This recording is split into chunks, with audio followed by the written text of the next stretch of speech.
বাংলাদেশি ক্রিকেটারদের স্বপ্ন দ্রুত পূরণ করে দিচ্ছে পাকিস্তান। বিদেশি টি-20 ফ্র্যাঞ্চাইজি ক্রিকেটে বিপদে আপদে ভাই ভাই হয়ে আসা পাকিস্তান দুহাত বাড়িয়ে দিচ্ছে, আমন্ত্রণ জানাচ্ছে খেলার জন্য।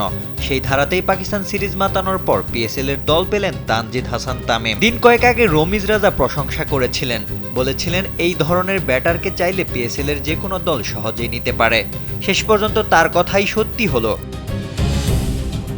এবারের আসরে ষষ্ঠ বাংলাদেশি ক্রিকেটার হিসেবে পিএসএল এর সুযোগ পেলেন তানজিদ তামিম। পাকিস্তান সিরিজের দুর্দান্ত পারফরম্যান্সের পরই যেন ভাগ্যের চাকা ঘুরে গেল তানজিদ হাসান তামিমের। 3 ম্যাচে 175 রান করে নিজের সামর্থ্যের প্রমাণ দেওয়ার পরই পাকিস্তান সুপার লিগে ডাক পেয়েছেন এই মারমুখী ওপেনার।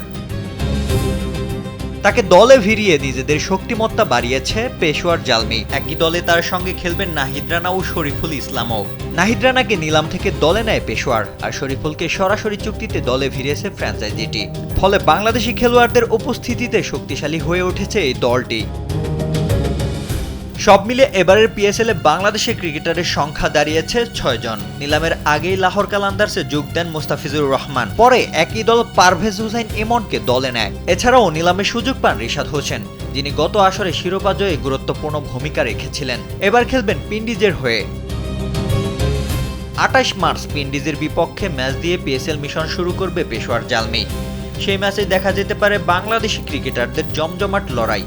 একদিকে রিশাদ, অন্যদিকে নাহিদ, শরীফুল, তামিমদের উপস্থিতি ম্যাচটিকে আরও আকর্ষণীয় করে তুলতে পারে। তবে বাংলাদেশি ক্রিকেটাররা কেউই পিএসএল এর জন্য পুরো এনওসি পাচ্ছে না, কারণ নিউজিল্যান্ড দল আসছে বাংলাদেশে। তাদের বিপক্ষে ওয়ানডে ও টি-20 খেলা আছে টাইগারদের। মুস্তাফিজ এনওসি পাচ্ছেন 2 ভাগে, 26 মার্চ থেকে এপ্রিলের 12 তারিখ পর্যন্ত।